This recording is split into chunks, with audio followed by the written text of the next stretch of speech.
Coaches, how we doing? My name is Olich. I'm the assistant coach of the ABA Phoenix Scorpions. Today, we're going to go over some simplified key mechanics that are going to help any player from the free throw line shoot consistently, not just for the first three quarters, but in the crunch time as well, okay? Some key things that you want to keep in mind, all right? So what I tell my players all the time, anytime we're coming in and we're working on something, especially these mechanics today, you always want to have a goal in mind, okay? The goal for today is going to be shooting the ball straight, all right? Two important things. The mechanics that you do in your free throw shot, that's going to get the ball going straight, okay? It's going to determine the mechanics you do, you perform when you shoot the free throw shot is going to determine whether or not your ball goes straight to the basket. The feeling that you have when that ball leaves your hand, that's going to determine whether or not the ball goes in or not, okay? No matter any situation that you do, okay, as far as shooting is concerned, you always want to start from the free throw line because even Ray Allen said, great shooters are born from the free throw line. The first part of the three simplified key mechanics, okay? Whenever you set up for your free throw, or any shot for that matter, you always want to draw a line to the basket. It's almost like a string going from the ground all the way up and through to your body, right into the middle of the basket. That line determines where you hold the ball, how you bring the ball up, and where you release the ball. Now, you hear over and over again, coaches always tell you, square up to the basket, square up to the basket. I disagree with that 100%, okay?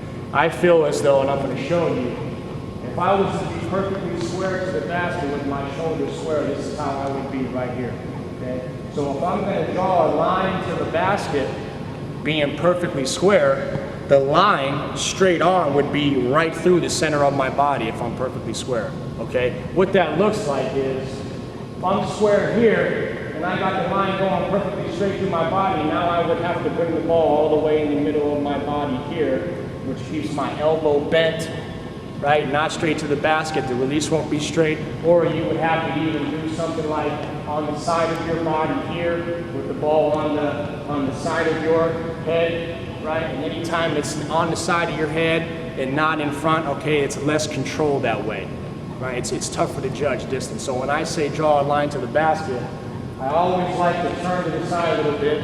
I'm right-handed, so I'm going to turn at a 45-degree angle, have my right shoulder dominant, and now the line facing you would look just like this. The line would be my right side dominant, so I could bring the ball up perfectly straight through my right side, going straight to the basket, okay? Take some of the greats. Take Chris Mullin, take Michael Jordan, Isaiah Thomas, Mark Price, guys like that. If you truly watch their stroke, you will see that those guys are not square to the basket. They turn to the side a little bit. The second mechanic that we're going to go over, okay, which I believe is the most important one, and we'll get into that later. Your grip with your shooting hand on the basketball, okay? You have to have a good grip on the basketball. So many times I see guys around the basket, they go up, they get bumped, they miss the layup. Why? Because they don't have a good enough grip on the ball and they're not strong enough. The most important thing in your shot is to be able to control the ball, okay? I have such a good grip on the basketball when I shoot.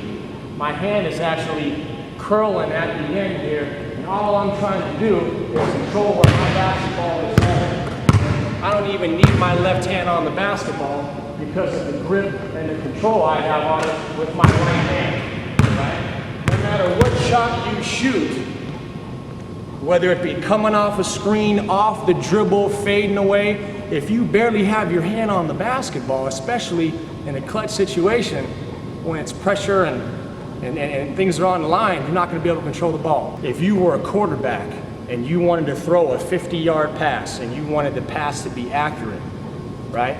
Would you barely put your hand on the ball to throw the pass, or would you get a good grip on the basketball or on the football to throw the pass? You would get a good grip to make sure that you got the ball there accurately, right? That is the most important thing. That's one of the three mechanics, okay? The other thing is if you can see, now this is very important, okay? Release, I call this the Cobra. I did mention your mechanics will determine if the ball goes straight. The feeling when the ball leaves your hand is what's going to determine if the ball goes in or not, okay? So, when I have the ball up here, draw my line to the basket, right? I bring the ball up straight. I got a good grip on the basketball. Right at this point here, right when I set, these two fingers, from my wrist up and these two fingers are the most important thing now. That's all that I'm focused on. Once I get it to here, all I'm worried about now is those two fingers controlling the basketball to the basket.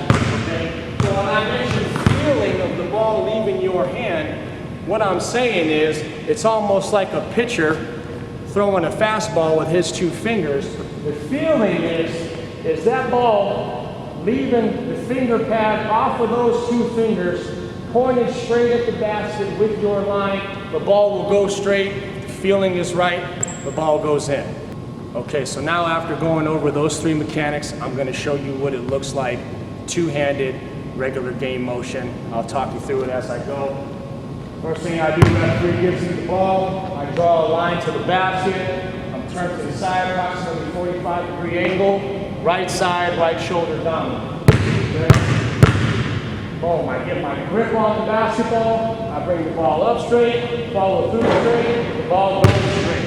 Okay. Simple as that. Say that over and over again. Bring the ball up straight, follow through straight, the ball goes straight, right? Boom, draw my line to the basket, get a grip, right side dominant, two-finger cobra, straight on. A general rule that we have when you're shooting free throws is if the ball rolls back to you within the lane lines, the spin is proper, the ball's going straight. Okay? One last time, boom, draw my line, right side dominant, right shoulder dominant, good grip, bring it up straight, follow through straight, the ball goes straight. One thing that you want to remember, mechanics always stays the same, right? Every free throw shot that you shoot is different, okay? A shot that you shoot in the first quarter is different than a shot you shoot in the fourth quarter when there's 20 seconds left and you're down 2. You want to simplify it as much as possible, like I just did with these 3 steps, to keep it simple so when the pressure is on, or if you're off and you've got to go back to the basics, it's easy to go back and get it to where you had it before and get it all over again, correct? Okay, remember, draw your line to the basket. Get a good grip on the ball, bring it up straight, follow through straight with the cobra. I guarantee you, coaches, so many of us know that the game always comes down to 1 or 2 possessions. And most of the time you can go back to the stat sheet and look and say, man, if we only made our free throws, right? I don't care who you are, guard, forward, center, whatever. These 3 keys, these 3 mechanics are so easy to use and so easy to practice. It's as simple as just getting a grip on the ball, bring it up straight, ball through straight. That's it. Thanks, I appreciate you guys taking the time to watch the video. Good luck this season.